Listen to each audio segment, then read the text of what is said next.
Hola a todas y todos, bienvenidos a este segundo número de Léemelo, un programa en donde compartimos el placer y el gozo por la lectura y en donde nuestros invitados nos comparten un poco de esos libros que marcaron y han marcado su vida.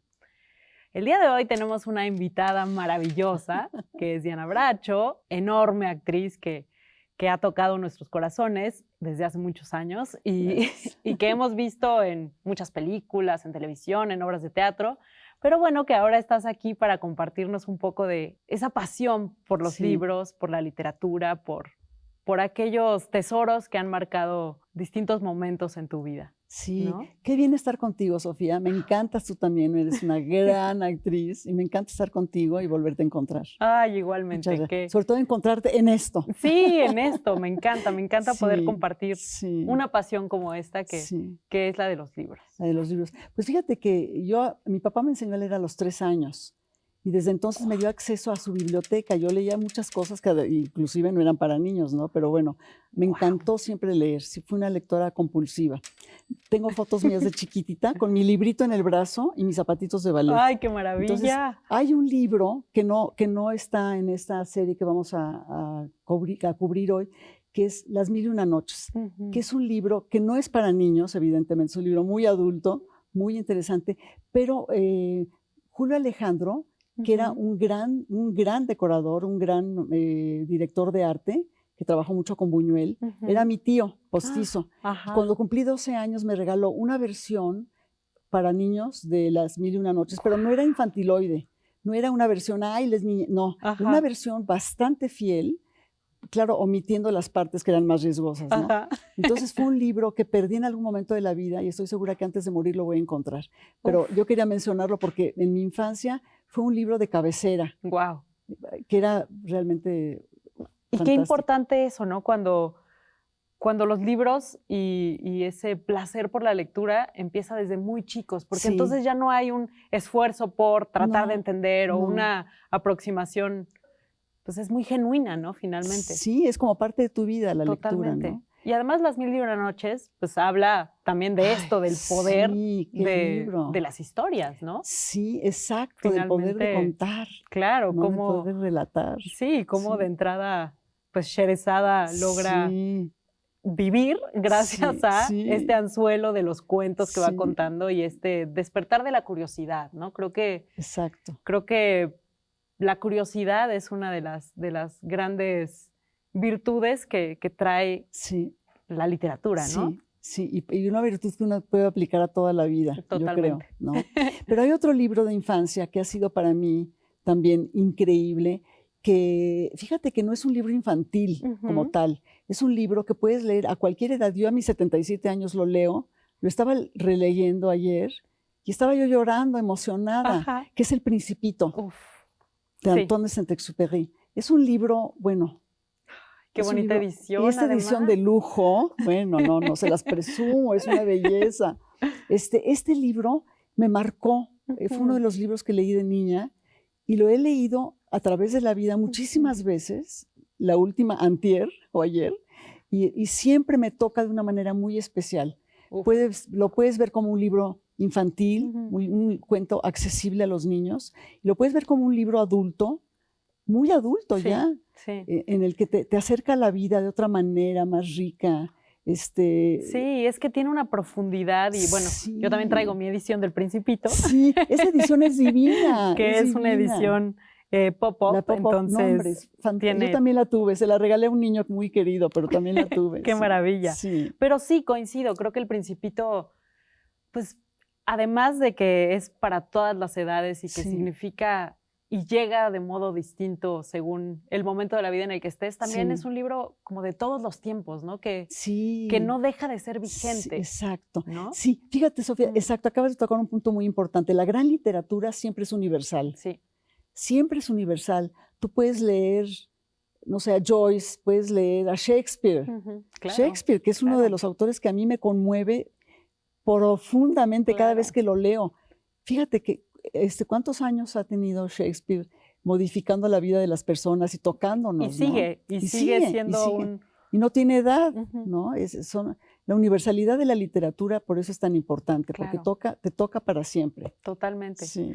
Oye, y cuéntame un poco más, ¿cómo fue que empezaste a hacerte este hábito? ¿Tenías algún ritual de niña, de adolescente o algún, no sé, te gustaba irte a ti sola a leer o pues, ponías música? Cuéntame un poco Pues, cómo fue crecer leyendo. Pues fíjate que lo que te contaba yo, mi papá tenía una biblioteca Ujú. fantástica y me dio acceso a todos sus libros. Entonces yo me iba a su biblioteca y me sentaba a leer. Y no tenía ningún ritual en especial porque la lectura para mí fue como comer. O sea, Ujú. fue algo que no era muy premeditado, Claro. sino era como algo natural para Ujú. mí, ¿no? Como comer, como respirar, como tomar Una agua. necesidad Fíjate, básica. exacto. Yo dejé de leer cuando tuve a mi hija, que esto Guau. platicábamos hace Ajá. rato. Fíjate, eso fue una tristeza. Dejé de leer cuando tuve a mi hija y no tenía un minuto para leer porque tomaba un libro y me quedaba dormida. Y hasta después, cuando mi hija ya fue independiente y todo, empecé a leer otra vez Retomaste. y retomé ese amor por la lectura que Guau. cuando te acompaña un libro en la vida es impresionante, Sí. impresionante. Yo siempre andaba con mi librito. Bueno, y aparte me imagino lo difícil que es en este caso tener que seleccionar qué autores y qué libros Ah, sí. leer en un programa como este, ¿no? Sí, no sabes en qué lío me metí, porque dije, a ver, mis libros favoritos, ¿no? Uno de infancia, uno de juventud, uno de adultez y alguna otra cosa. Ajá. Entonces, tengo atrás de mi cama un librero donde tengo mis libros favoritos, mis libros así indispensables. Ajá. Y entonces empecé a bajar esos libros y a ver, ¿cuáles voy a escoger? Ay, Virginia Woolf, Orlando, sí. James Joyce, El retrato de una artista Maravilla. adolescente, sí. Rilke, ¿no? Claro, Cartas de un es joven que poeta, sí. Y de repente, empecé a llenarme de tantos libros que dije, qué barbaridad, tengo que seleccionar, tengo que ser selectiva. claro. Entonces de ahí salió una selección pues muy breve, que realmente es muy importante para mí. Escogí libros muy importantes, pero dejé a Virginia Woolf por ahí, dejé a James Joyce en otro estante. Claro. No, pero bueno, qué importante y qué gran honor poder conocer estos libros y algunos Ay, sí, fragmentos, ¿no? sí. De estos libros que seleccionaste para Sí. compartir hoy con nosotros. ¿Te parece que empecemos con El Claro, Principito? claro. A ver, ¿te parece bien que leamos la historia del zorro y el principito? Me encanta, Porque es preciosa, ¿verdad? me encanta, me Yo encanta. la estaba releyendo ayer, lloraba. Guau, pues venga. Va.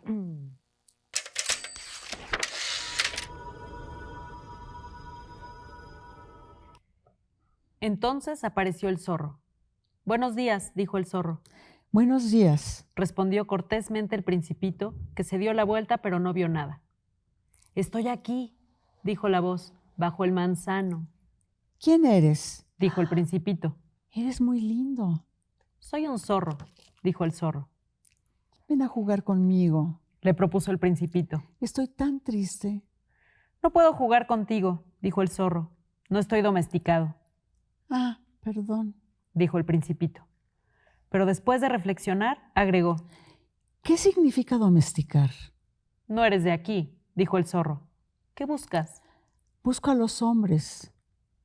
Dijo el principito. ¿Qué significa domesticar? Los hombres, dijo el zorro, tienen fusiles y cazan. Es muy molesto. También crían gallinas. Es su único interés. ¿Buscas gallinas? No, Dijo el principito. busco amigos. ¿Qué significa domesticar? Es una cosa demasiado olvidada, dijo el zorro. Significa crear lazos. ¿Crear lazos? Sí, dijo el zorro. Para mí no eres todavía más que un muchachito semejante a 100,000 muchachitos. Y no te necesito. Y tú tampoco me necesitas. No soy para ti más que un zorro semejante a 100,000 zorros. Pero si me domesticas, tendremos necesidad el uno del otro. Serás para mí único en el mundo. Seré para ti único en el mundo, Empiezo a comprender. dijo el principito. Hay una flor. Creo que me ha domesticado. Es posible, dijo el zorro. En la tierra se ve toda clase de cosas, Oh, no es en la tierra. dijo el principito. El zorro pareció muy intrigado. ¿En otro planeta? ¿Sí? ¿Hay cazadores en ese planeta? No. Es interesante eso, ¿Y gallinas? No. No hay nada perfecto, suspiró el zorro. Pero el zorro volvió a su idea. Mi vida es monótona. Cazo gallinas, los hombres me cazan. Las gallinas se parecen y los hombres se parecen. Me aburro, pues, un poco. Pero si me domesticas, mi vida se llenará de sol. Conoceré un ruido de pasos que será diferente a todos los otros. Los otros pasos me hacen esconder bajo la tierra. El tuyo me llamará fuera de la madriguera como una música. Y además, mira, ¿ves allá los campos de trigo? Yo no como pan. Para mí el trigo es inútil. Los campos de trigo no me recuerdan nada. Es bien triste. Pero tú tienes cabellos color de oro. Cuando me hayas domesticado será maravilloso. El trigo dorado será un recuerdo de ti. Llamaré el ruido del viento en el trigo. El zorro calló y miró largo tiempo al Principito. Por favor, domestícame, dijo. Bien lo quisiera, respondió el Principito. Pero no tengo mucho tiempo. Tengo que encontrar amigos y conocer muchas cosas. Solo se conocen las cosas que se domestican, dijo el zorro. Los hombres ya no tienen tiempo de conocer nada. Compran cosas hechas a los mercaderes, pero como no existen mercaderes de amigos, los hombres ya no tienen amigos. Si quieres un amigo, domestícame. ¿Qué hay que hacer? Dijo el Principito. Hay que ser paciente, respondió el zorro. Te sentarás al principio un poco lejos de mí, así, en la hierba. Te miraré de reojo y no dirás nada. La palabra es fuente de malentendidos. Pero cada día podrás sentarte un poco más cerca. Al día siguiente volvió el Principito. Hubiese sido mejor venir a la misma hora, dijo el zorro. Si vienes, por ejemplo, a las 4 de la tarde, comenzaré a ser feliz desde las 3. Cuanto más avance la hora, más feliz me sentiré. A las 4 me sentiré agitado e inquieto, descubriré el precio de la felicidad. Pero si vienes a cualquier hora, nunca sabré a qué hora preparar mi corazón. Los ritos son necesarios. ¿Qué es un rito? Dijo el Principito. Es algo también demasiado olvidado, dijo el zorro. Es lo que hace que un día sea diferente a todos los otros días, una hora de las otras horas. Entre los cazadores, por ejemplo, hay un rito. Los jueves bailan con las muchachas del pueblo. El jueves es, pues, un día maravilloso. Voy a pasearme hasta la viña. Si los cazadores no bailaran en día fijo, todos los días se parecerían y yo no tendría vacaciones. Así, el Principito domesticó al zorro. ¡Qué belleza! ¡Qué belleza! ¡Guau! Sí, ¡Guau! Sí, Es domestícame. Qué cosa. Es lo que quiere uno decirle a las personas que ama. Totalmente. Y qué importante eso, hablar de crear vínculos, ¿no? Sí. Siento que de pronto en estas épocas modernas donde todo es un poco esta voracidad capitalista, consumista, sí, ¿no? De la que también sí habla, ¿no? Sí. Hace que se nos olviden las cosas más indispensables. Sí. Y los ritos. Los ritos. Qué importantes son los ritos. No, qué belleza. Sí. Qué regalo. Gracias, Antoine de Saint-Exupéry. Sí, gracias, Diana, por traerlo, compartirlo y leerlo aquí. No, muchas gracias a ti, Sofía. Maravilloso. Muy bien, pues ahora el Fondo de Cultura Económica les tiene una sorpresa, así que vamos y pronto volvemos para seguir hablando de esta enorme pasión que es la de la lectura. Como bien decía Alfonso Reyes en el prólogo que escribió para acompañar la publicación del Catálogo General que, lanzado en 1955, en realidad celebraba el 20º aniversario de la editorial fundada por don Daniel Cosío Villegas en 1934, la obra del Fondo de Cultura Económica, que comenzó en efecto por limitarse a las cuestiones de economía política, se ha extendido en términos tales que abarca ya todos los aspectos del pensamiento humano. Y hablar de ella es tanto como hablar del libro, así, con mayúsculas. Continúa la cita de don Alfonso Reyes. A veces nos olvidamos del libro como nos olvidamos del aire, pero a ver, ¿quién es el valiente que puede prescindir del aire? Un refrán que todos conocemos dice así: nadie sabe el bien que tiene mientras no lo ve perdido. Demos a esta sentencia popular una figura más alegre: nadie sabe el bien que tiene hasta no verlo salvado.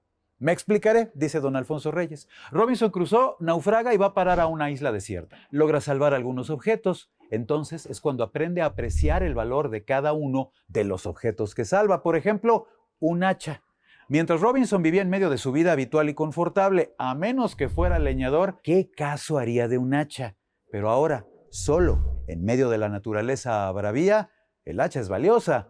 Imaginemos ahora que entre los restos de mi naufragio encuentro un libro. No puedo nutrirme con él, no puedo defenderme ni vestirme con él, pero si recorro sus páginas, encuentro en él ideas y sentimientos, testimonios sobre la herencia acumulada por el alma de los hombres.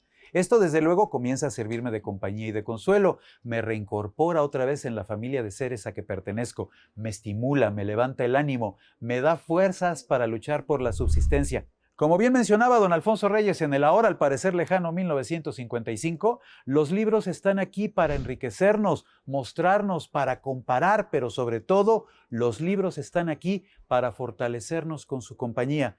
Tal ha sido la vocación del Fondo de Cultura Económica a lo largo de estos más de 88 años de historia. A lo largo de estas cápsulas, recapitularemos aquí, así sea a vuelo de pájaro, la vida y obra de esta casa editorial.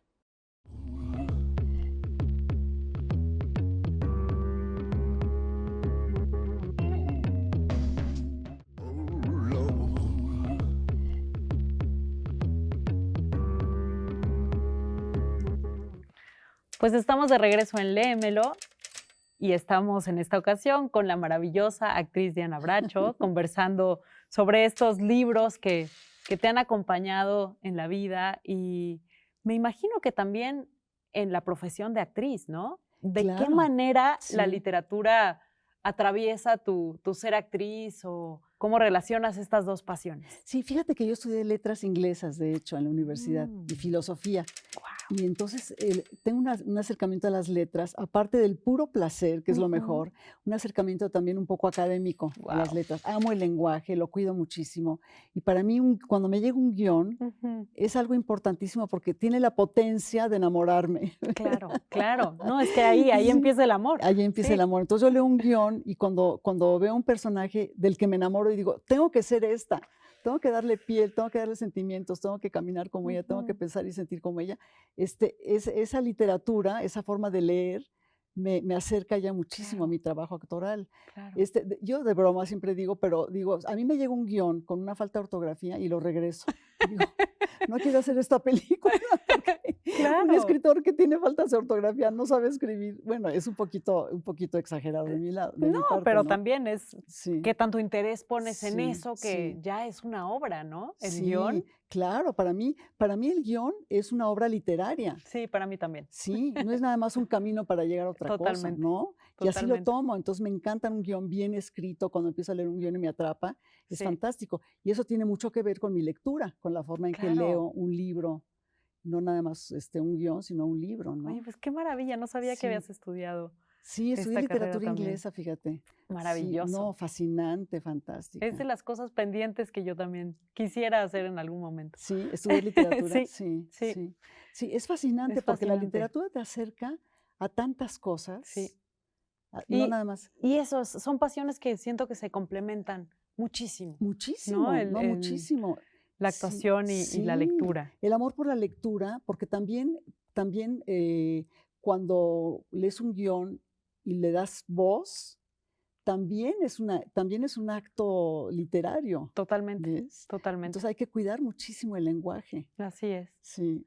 Y bueno, esto nos lleva a hablar de este siguiente libro maravilloso que nos bueno. vas a compartir, que es Sí. Pedro Páramo, ¿no? Pedro Páramo de Juan Rulfo. Es muy difícil hacer juicios de valor sobre algo tan amplio como la literatura, ¿no? Aquí vemos todos estos libros, ¿cuál es el Claro. mejor? Sin embargo, yo sí pienso que Juan Rulfo escribió la mejor novela del siglo XX que se ha escrito en México, sin menospreciar a otros escritores. Es una novela mágica, fantástica, riquísima, Sí. y además la forma en que él escribió es muy especial, porque tú sabes que era un escritor un poquito anárquico de pronto, Ujú. y entonces si tú lo lees, no es una lectura lineal. Sí. De pronto brinca de una cosa a otra, regresa a otra cosa, pero eso, claro, eso le da este carácter mágico Sí. a lo que describe él en este Comala, ¿no? En este pueblo Sí. maravilloso. pues por algo se ha vuelto un clásico de la Sí, literatura, no solo mexicana, sino universal, ¿no? Universal. Está traducido en no sé cuántos idiomas. Y sí. además, fíjate que estoy viendo tu librito y estoy viendo el mío. Son libros bien leídos, muchas veces. Sí, con una historia, ¿no? Ya Con una tienen su historia. Entonces te acerca al libro como un objeto, cómo huele, las hojas amarillentas, Sí. ¿no? De repente se pegan las hojas. Da placer verlos en este estado. Da placer ver un Sí. libro bien leído. Totalmente. Pues si te parece bien, Sí. vamos a los fragmentos que Sí, por favor. elegiste para Empieza compartir. tú, ¿no, Sofía? Muy bien.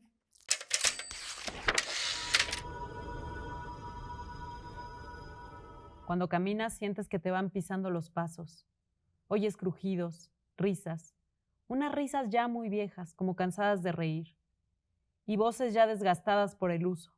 Todo eso oyes. Pienso que llegará el día en que estos sonidos se apaguen. Eso me venía diciendo Damiana Cisneros mientras cruzábamos el pueblo. Hubo un tiempo que estuve oyendo durante muchas noches el rumor de una fiesta. Me llegaban los ruidos hasta la media luna. Me acerqué para ver el mitote aquel y vi esto. Lo que estamos viendo ahora, nada, nadie. Las calles tan solas como ahora. Luego dejé de oírla. Y es que la alegría cansa. Por eso no me extrañó que aquello terminara. Sí, volvió a decir Damiana Cisneros. Este pueblo está lleno de ecos. Yo ya no me espanto. Oigo el aullido de los perros y dejo que aúllen. Y en días de aire se ve al viento arrastrando hojas de árboles, cuando aquí, como tú ves, no hay árboles. Los subo en algún tiempo, porque si no, ¿de dónde saldrían esas hojas?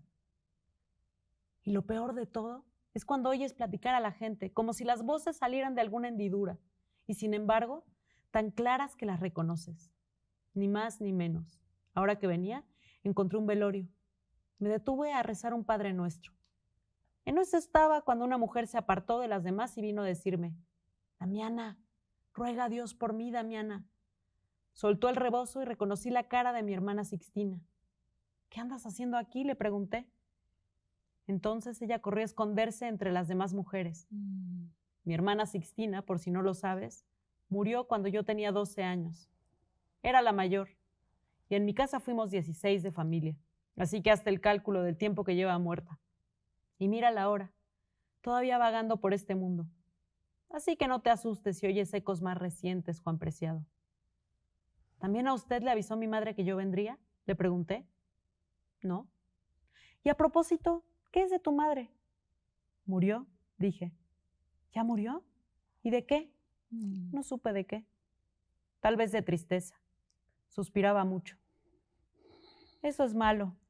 Cada suspiro es como un sorbo de vida del que uno se deshace. ¿De qué modo murió? Sí, quizá usted debió saberlo. ¿Y por qué iba a saberlo? Hace muchos años que no sé nada. Entonces, ¿cómo es que dio usted conmigo? ¿Está usted viva, Damiana? Dígame, Damiana. Y me encontré de pronto solo en aquellas calles vacías. Las ventanas de las casas abiertas al cielo, dejando asomar las varas correosas de la hierba. Bardas descarapeladas que enseñaban sus adobes revenidos. ¡Damiana!, grité.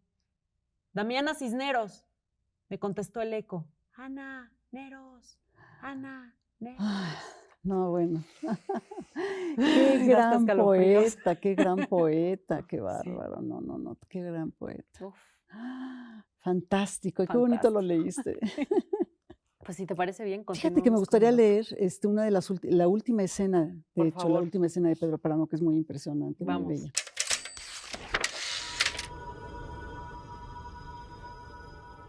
Miró el cortejo que se iba hacia el pueblo. Sintió que su mano izquierda, al querer levantarse, caía muerta sobre sus rodillas. Pero no hizo caso de eso.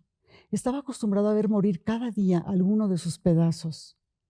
Vio cómo se sacudía el paraíso dejando caer sus hojas. Todos escogen el mismo camino, todos se van. Después volvió al lugar donde había dejado sus pensamientos. Susana, dijo. Luego cerró los ojos. Yo te pedí que regresaras. Había una luna grande en medio del mundo. Se me perdían los ojos mirándote, los rayos de la luna filtrándose sobre tu cara.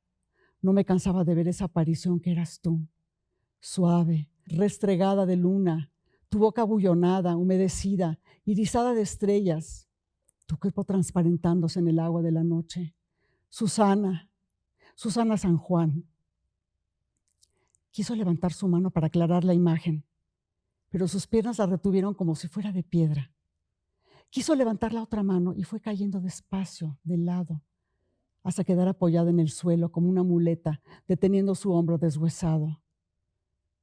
Esta es mi muerte, dijo. El sol se fue volteando sobre las cosas y les devolvió su forma. La tierra en ruinas estaba frente a él, vacía. El calor caldeaba su cuerpo. Sus ojos apenas se movían. Saltaban de un recuerdo a otro, desdibujando el presente. De pronto, su corazón se detenía y parecía como si también se detuviera el tiempo y el aire de la vida. Con tal de que no sea una nueva noche, pensaba él, porque tenía miedo de las noches que le llenaban de fantasmas la oscuridad, de encerrarse con sus fantasmas. De eso tenía miedo. Sé que dentro de pocas horas vendrá Abundio con sus manos ensangrentadas a pedirme la ayuda que le negué. Y yo no tendré manos para taparme los ojos y no verlo. Tendré que oírlo hasta que su voz se apague con el día, hasta que se le muera su voz. Sintió que unas manos le tocaban los hombros y enderezó el cuerpo, endureciéndolo. «Soy yo, don Pedro», dijo Damiana. «¿No quiere que le traiga su almuerzo?» Pedro Páramo respondió. «Voy para allá, ya voy». Se apoyó en los brazos de Damiana Cisneros e hizo intento de caminar. Después de unos cuantos pasos cayó, suplicando por dentro, pero sin decir una sola palabra. Dio un golpe seco contra la tierra y se fue desmoronando, como si fuera un montón de piedras. Quiero llorar. Guau, guau. ¿Qué forma de describir la muerte de un personaje? Qué forma. Qué forma, ¿verdad? Qué magnífico. Platícame un poco estos dos fragmentos que son bellísimos y claves en Pedro Páramo. Sí.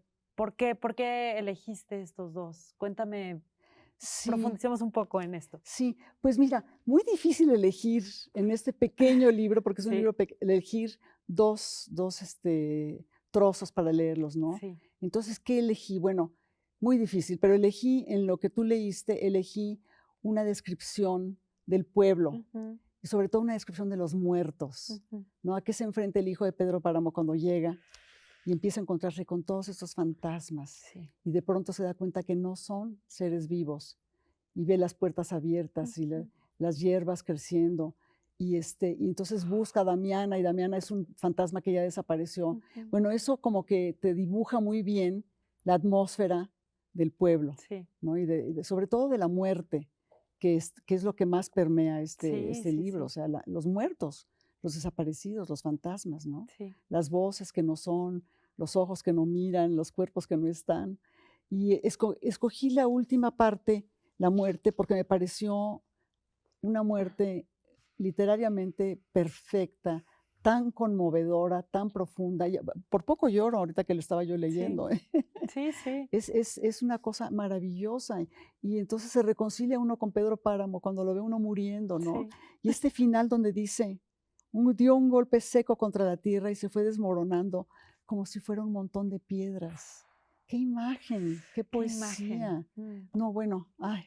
Y claro, tuve que dejar lo demás fuera, porque si no estaremos todo el día aquí. Sí, caray, queremos leer mucho y compartir Pedro Páramo, mucho de verdad, esto. todos ustedes les recomiendo, si no la han leído, léanla. Es una obra seminal de la literatura mexicana. Maravillosa. Ay, pues qué placer Sí, ¿verdad? leer y escucharte leyéndolo, de verdad, qué regalo maravilloso. Ay, pues igual, escucharte a ti también.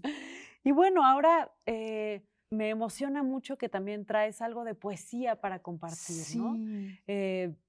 La poesía es un género que quizá mucha gente no lo tiene tan cercano en su vida, ¿no? Sí. No están tan acostumbrados, no estamos tan acostumbrados a leer poesía y sin embargo para ti es fundamental y es maravillosa la poesía, ¿no? Sí.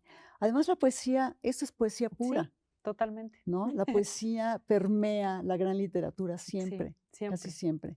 Y entonces, bueno, yo elegí un poema de Borges, de Jorge Luis Borges, que me conmueve muchísimo. Te contaba yo que cuando fui a Praga con mi pareja, fuimos a visitar la sinagoga del Golem, este ser inventado por un rabino con la aspiración de crear otro ser, ¿sí?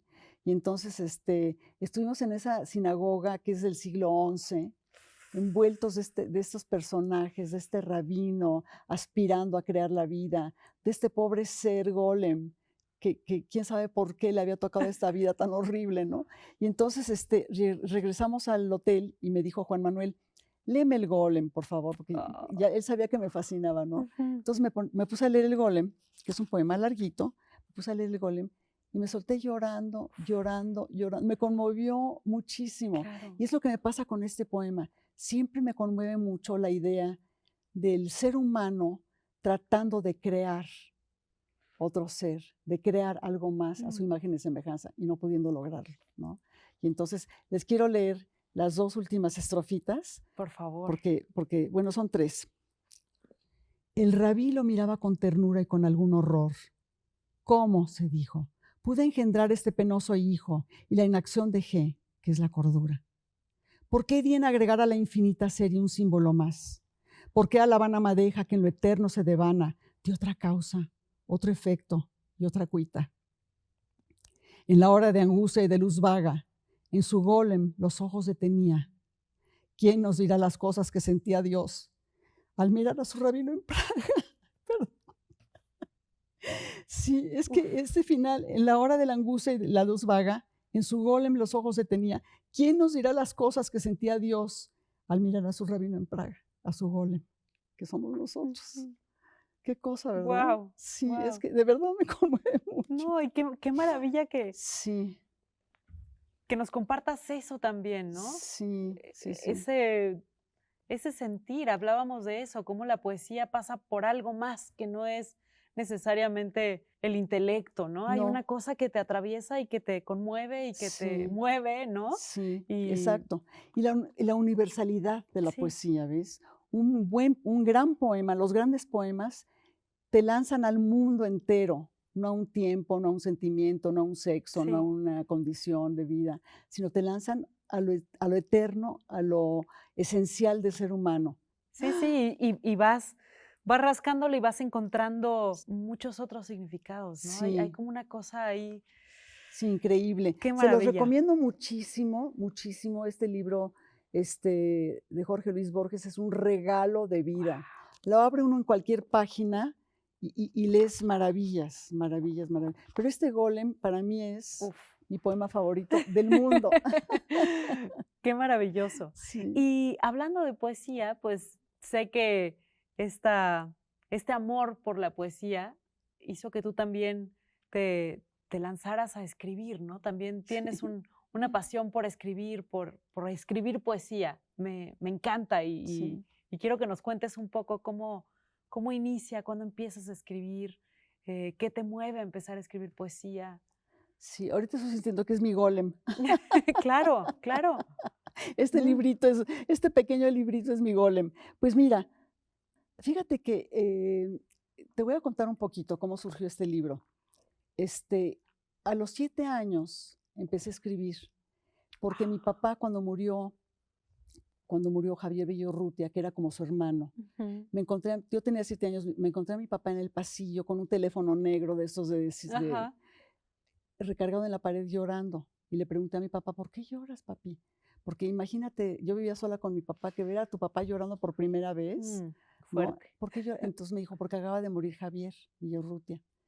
Y yo lo conocía porque era íntimo de mi papá, iba mucho a mi casa y me recuerdo mucho de él. Me acuerdo sobre todo, ¿sabes qué? De su color, era muy pálido, y de sus manos. Desde chiquita me fijaba yo mucho en las manos. Yo creo que porque eran las que me quedaban a la altura, ¿no? Me fijaba muchísimo en las manos. Tenía unas manos muy blancas, un poquito gorditas, muy finas, muy delicadas, y me impresionaba mucho. Entonces me impresionó cuando mi papá me dijo que había muerto y le pregunté, papá, ¿qué es eso de que murió? ¿De qué se trata? Entonces mi papá me explicó lo que era la muerte a nivel infantil, pero me explicó, pues es que ya no lo vamos a volver a ver, porque ya no está, me fui corriendo a mi cuarto y escribí mi primer poema, que se llamaba La muerte. ¡Guau! Y fue sobre la muerte, justamente, ¿ves? La muerte nos asusta. Y bueno, este poema lo rescató mi amigo Iván Trujillo, que es el director de TV UNAM, Ajá.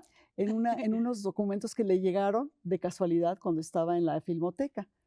Y me lo dio, y estaba mi letra de chiquita, escribiendo, y al inverso del poema, mi papá escribió, primer poema de Dianita a los 7 años. Bueno, así empecé.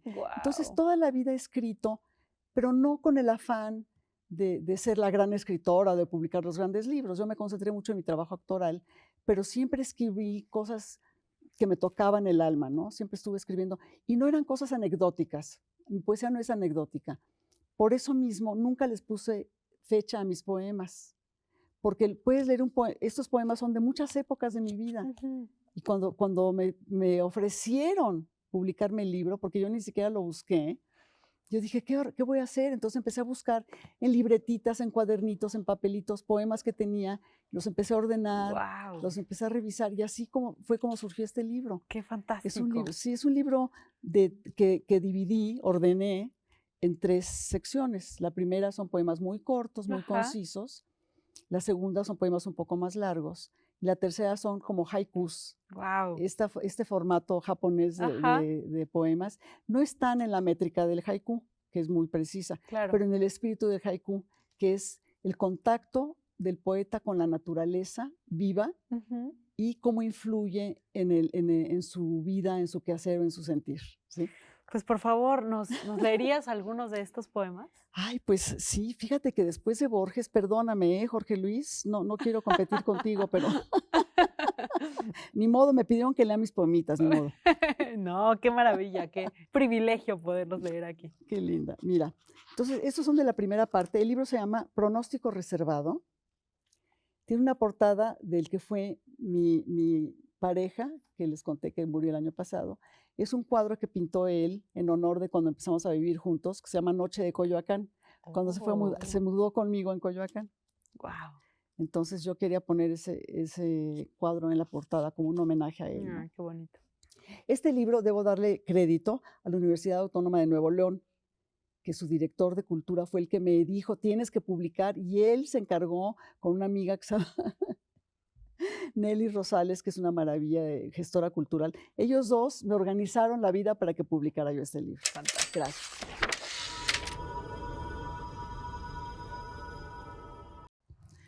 Bueno, voy a leer unos cortitos. Paraíso perdido. No me deseas por primera vez, y por vez primera me avergüenza mi desnudez. Otro. Tu ausencia es el dolor infinito de tenerte adentro sin que estés cerca. Amorosa amenaza. Por ese pequeñísimo espacio que ocupamos uno en el otro, por esa grieta húmeda y fértil, se puede colar gota a gota toda el agua del mundo. Destino.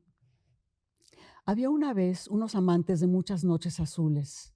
Un día despertaron envueltos en el gris de sus sábanas blancas para descubrir que todo había muerto. Wow. Esos son los poemas cortos. Fíjate que yo siempre en mi trabajo actoral también voy por menos es más. ¿Entiendes? Entonces son muy concisos mis poemas, no abundan mucho, no hay muchos adjetivos, son muy concretos y muy precisos. Ay, pero qué belleza.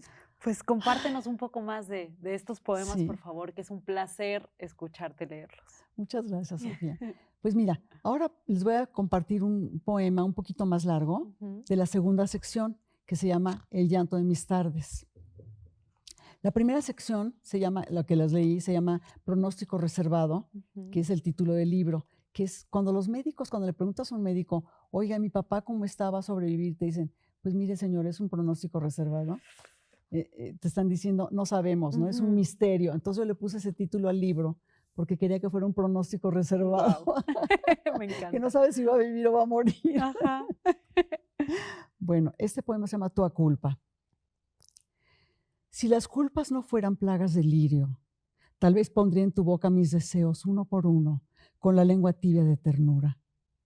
Si las culpas no fueran agua estancada, tal vez te daría a probar de mis senos y mis sueños, sin promesas y sin prisas. Si las culpas no fueran ríos furiosos, tal vez te abriría las compuertas de mis deseos nocturnos, la herida abierta, mi humedad. Si las culpas no fueran lo que son y nos ahogaran, tal vez tampoco serían nuestras las noches, ni los sueños, ni los cuerpos anidados en el deseo. Tal vez. Ahora les quiero leer unos cortitos, unos pequeñitos, que son en el espíritu del haiku, no son estrictamente hablando haikus. Esta sección del libro se llama Desierto Amor, que juego con la palabra desierto y de cierto amor. Ay, qué bello.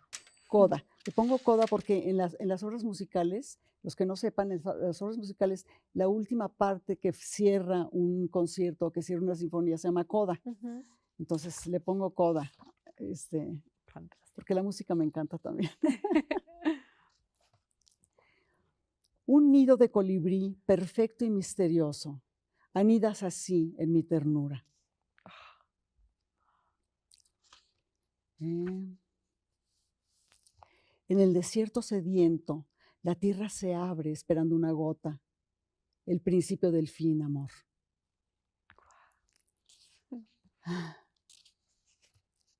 Dos ríos caudalosos confluyen en el mismo mar. ¿Qué podría separarnos? Y finalmente, el pájaro migrante descansa en el árbol sedentario. Dame tu vuelo, yo te daré mi sombra. Oye, pero antes de terminar esto, quisiera yo también, por favor, leer algunos de tus por favor, poemas. sí, me encantaría escucharlos en tu voz. Me encantaría, Sofía. Ay, muy bien. La acacia se abre húmeda a la caricia del sol. Tócame. Este me encantó.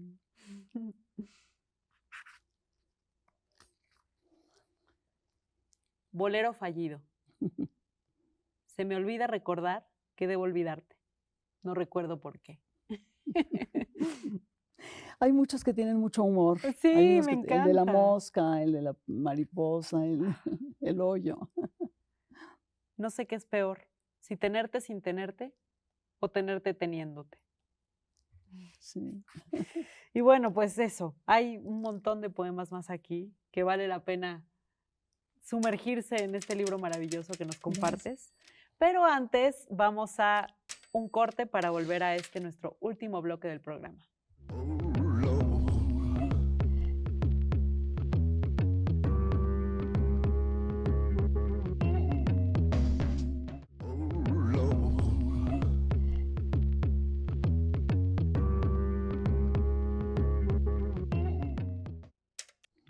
Bienvenidas y bienvenidos a este último bloque de Léemelo con nuestra extraordinaria invitada, Diana Bracho. Encantada, Sofía, encantada. Igualmente.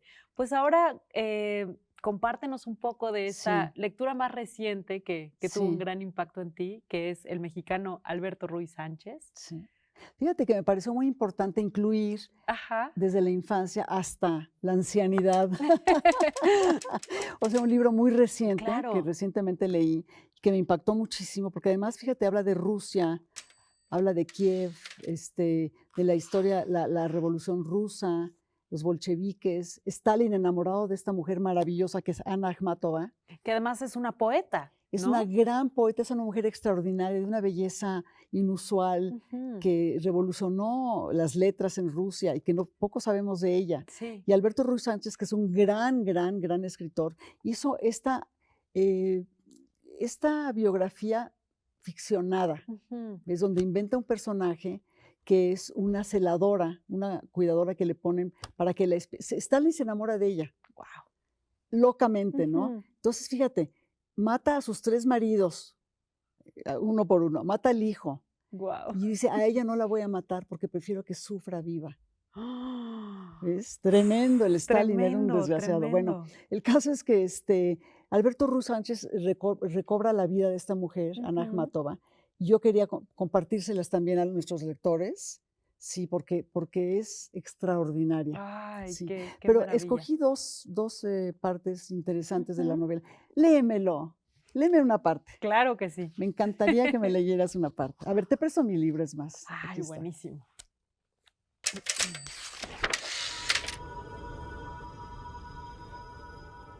Algo de su inteligencia osada pero precavida afloraba en sus movimientos. Eran lentos y precisos. Su perfil, poco común, la distinguía de las bellas simples y de las feas. Ella era aparte en todo y te hacía sentirlo. Aparecía de golpe como sacerdotisa de un culto antiguo o reina exiliada de un imperio lejano y desaparecido. Había en su voz pausada una especie de tacto, de mano alargada que lentamente se me metía en el pecho, obligándome a respirar más hondo, más largo. Su voz me fue llenando de una plenitud que yo antes no conocía. Me recordó levemente primero, y luego cada vez con más intensidad, la sensación que tuve años antes, como muchas otras adolescentes, cuando leíamos y casi cantábamos juntas sus primeros poemas. ¡Wow! Qué bella descripción de un personaje. Sí. Fíjate, ¿por qué no les pones la foto? Creo que aparece una fotito de ella para que la ubiquen un poquito.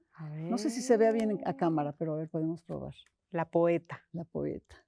Sí, era una mujer de una belleza interna y externa increíble. ¡Wow! Y muy envuelta en toda la cuestión política de Rusia y muy activa. ¿Ves? Oye, pues ahora, por favor, otro fragmento, pero esta vez léemelo tú. Con mucho gusto. Fíjate que elegí este fragmento porque es muy especial en la novela, es como un interludio. Ajá. Toda la novela habla de su trabajo poético, de su vida en Rusia, de su lucha terrible, de su matrimonio infeliz, o sea, de una lucha permanente por sobrevivir, por ser digna, por seguir escribiendo, fundando grupos de poesía y demás. Una mujer, imagínate, a principios del siglo XX, o sea, extraordinaria. Claro. Pero esto que voy a leerles me encanta porque fíjate que es un interludio en su vida. Ella se va a París, estando casada, se va a París y conoce a Amadeo Modigliani, el gran pintor y escultor italiano, que era un loco furioso, maravilloso, ¿no? A mí también me encantan los pintores, Dios mío, qué cosa. Entonces, ese es un interludio cuando ella está ahí y se enamoran brutalmente y apasionadamente, ella y Modigliani, Amadeus Modigliani. Ajá. Entonces, es un pedacito muy padre que rompe un poquito la historia de ella en Rusia, ¿no? Dice así.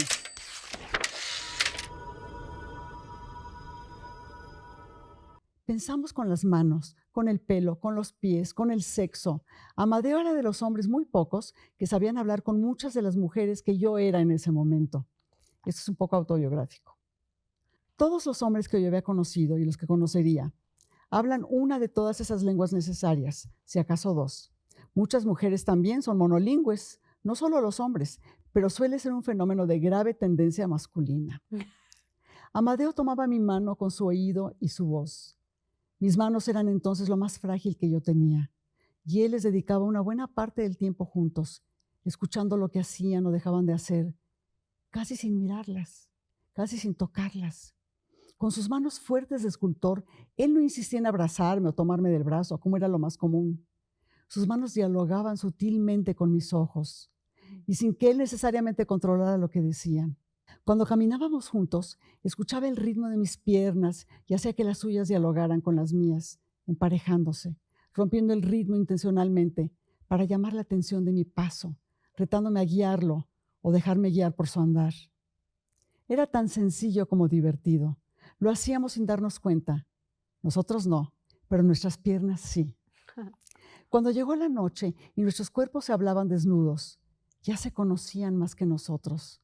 Se dijeron cosas que no imaginábamos, se tocaron a fondo, en carne viva, y nos obligaron a hacer de la noche, de aquella noche y de todas las que seguirían, una piel compartida. Wow. Sí, fue una historia de amor fantástica y maravillosa. Fue un poco efímera, pero fue increíble. Ay, qué linda, la amo. Qué gran mujer. Pues ya nos antojaste ese pues libro. Sí, hay que leer ese libro, sí. Gran escritor, Alberto Ruy. Maravilloso. Sí. Y bueno, para concluir con uno de tus favoritos de la vida, una novela de Gabriel García Márquez. Sí. Cuéntame un poco por qué eliges esta novela, qué qué significó, en qué momento de tu vida, Sí. y pasemos a escuchar un poco. Sí, Bueno, de esta ella. novela, sí, esta novela es el centro de El mi amor en los corazón. tiempos de cólera. El amor en los tiempos del cólera. Fíjate que les voy a contar una anécdota. En una cena donde estábamos el Gabo y yo, y nos sentaron juntos, estábamos platicando de diferentes cosas, de cine, etcétera, ¿no? Y de pronto le digo, oye, Gabo, te tengo que confesar algo inconfesable. Espero que no te vayas a ofender. Y me dijo, ¿qué? Digo, fíjate que de toda su literatura, la novela que más me gusta y que más me ha tocado es El amor en los tiempos del cólera. Se me quedó viendo y me dijo, también a mí. Dijo, también es mi novela favorita, fíjate, la novela favorita del Gabo. Mira. Entonces, es una novela, una gran historia de amor, ¿no? Una historia impresionante. De un amor que parecía imposible. Nada más les voy a leer un poquito, un antecedente para que ubiquen lo que voy a leer después. Dice, Florentino Ariza, él es el hombre, no tuvo nunca más una oportunidad de ver a solas a Fermina Daza. Estaba locamente enamorado de ella desde que eran muy jóvenes. Ni de hablar a solas con ella en los tantos encuentros de sus muy largas vidas. Hasta 51 años y 9 meses y 4 días después, cuando le reiteró el juramento de fidelidad eterna y amor para siempre en su primera noche de viuda. Se esperó a que ella enviudara, y ya siendo ancianos los dos, se acercó a ella y le confesó su amor. Un amor inconfesable hasta entonces. No inconfesable, le mandaba cartas y la buscaba, pero ella no le hace mucho caso. Claro. Entonces les voy a leer la culminación de ese amor. Dice,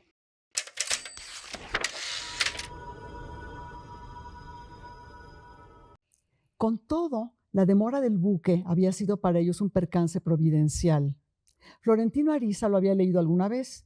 El amor se hace más grande y noble en la calamidad. La humedad del camarote presidencial lo sumergió en un letargo irreal, en el cual era más fácil amarse sin preguntas. Vivían horas inimaginables, cogidos de la mano en los poltronas de la baranda. Se besaban despacio, gozaban la embriaguez de las caricias sin el estorbo de la exasperación. La tercera noche de sopor, ella lo esperó con una botella de anisado, del que bebía a escondidas con la pandilla de su prima Hildebranda, y más tarde, ya casada y con hijos, encerrada con las amigas de su mundo prestado. Necesitaba un poco de aturdimiento para no pensar en su suerte con demasiada lucidez, pero Florentino Ariza creyó que era para darse valor en el paso final.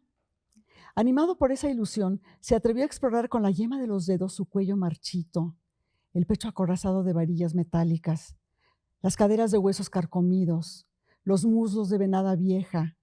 Ella lo aceptó, complacida con los ojos cerrados, pero sin estremecimientos, fumando y bebiendo a sorbos espaciados. Al final, cuando las caricias se deslizaron por su vientre, tenía ya bastante anís en el corazón. Si hemos de hacer pendejadas, hagámosla, dijo, pero que sea como la gente grande. Lo llevó al dormitorio y empezó a desvestirse sin falsos pudores, con las luces encendidas. Florentino Ariza se tendió boca arriba en la cama, tratando de recobrar el dominio, otra vez sin saber qué hacer con la piel del tigre que había matado. Ella le dijo, no mires. Él preguntó por qué, sin apartar la vista del cielo raso. Porque no te va a gustar, dijo ella. Entonces él la miró y la vio desnuda hasta la cintura, tal como la había imaginado. Tenía los hombros arrugados, los senos caídos y el costillar forrado de un pellejo pálido y frío, como el de una rana. Ella se tapó el pecho con la blusa que acababa de quitarse y apagó la luz. Entonces él se incorporó y empezó a desvestirse en la oscuridad, tirando sobre ella cada pieza que se quitaba. Y ella se las devolvía muerta de risa. Permanecieron acostados boca arriba un largo rato, el más y más aturdido a medida que lo abandonaba la embriaguez. Y ella tranquila, casi ebúlica, pero rogando a Dios que no le diera por reír sin sentido, como siempre que se le iba la mano con el anís. Conversaron para entretener el tiempo. Hablaron de ellos, de sus vidas distintas, de la casualidad inverosímil de estar desnudos en el camarote oscuro de un buque varado, cuando lo justo era pensar que ya no les quedaba tiempo sino para esperar a la muerte. Ella no había oído nunca decir que él tuviera una mujer, ni una siquiera, en una ciudad donde todo se sabía, inclusive antes de que fuera cierto. Se lo dijo de un modo casual, y él le replicó de inmediato sin un temblor en la voz. Es que me he conservado virgen para ti. Ella no lo hubiera creído de todos modos, aunque fuera cierto, porque sus cartas de amor estaban hechas de frases como esa, que no valían por su sentido, sino por su poder de deslumbramiento. Pero le gustó el coraje con que lo dijo. Florentino Ariza, por su parte, se preguntó de pronto lo que nunca se hubiera atrevido a preguntarse: ¿qué clase de vida oculta había hecho ella al margen del matrimonio? Nada le habría sorprendido, porque él sabía que las mujeres son iguales a los hombres en sus aventuras secretas.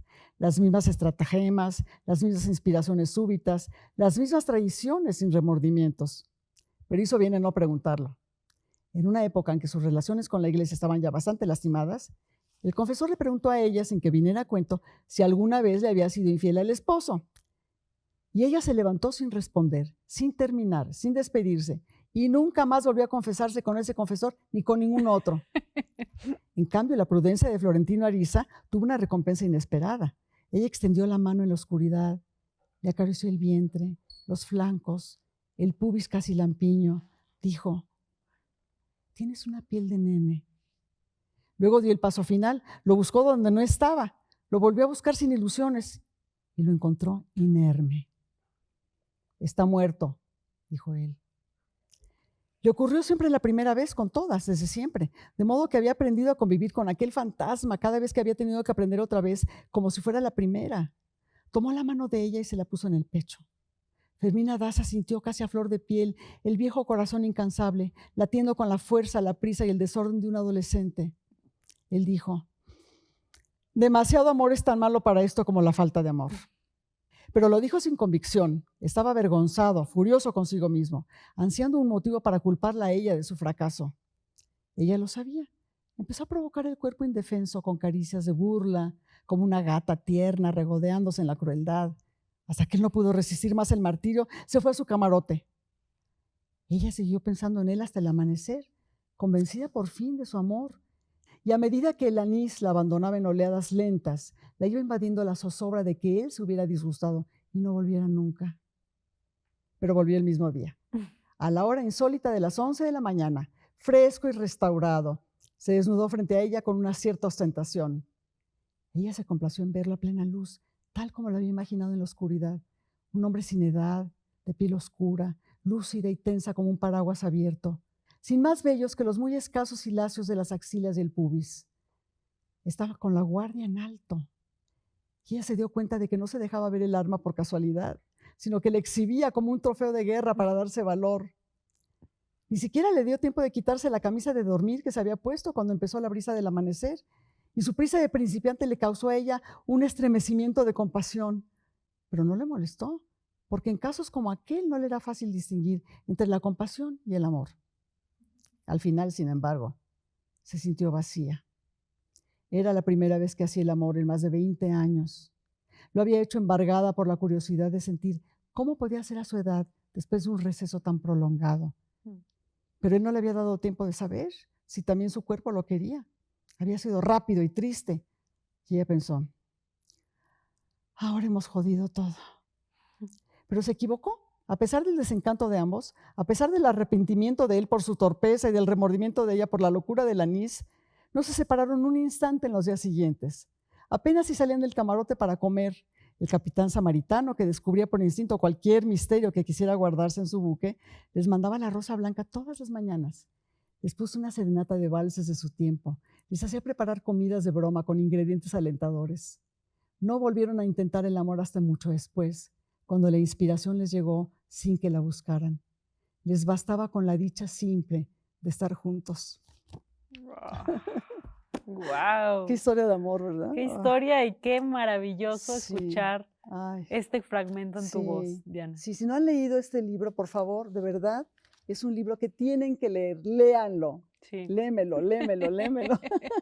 Por favor. Oye, pues Sí.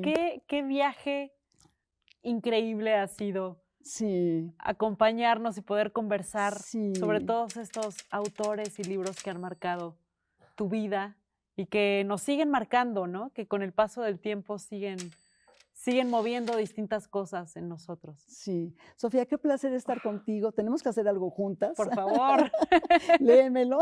léemelo y pues Sí. Este fragmento hubo más lectura en este episodio que de costumbre, pero porque no hay manera de dejar afuera Pues no, todos ¿verdad? Sí.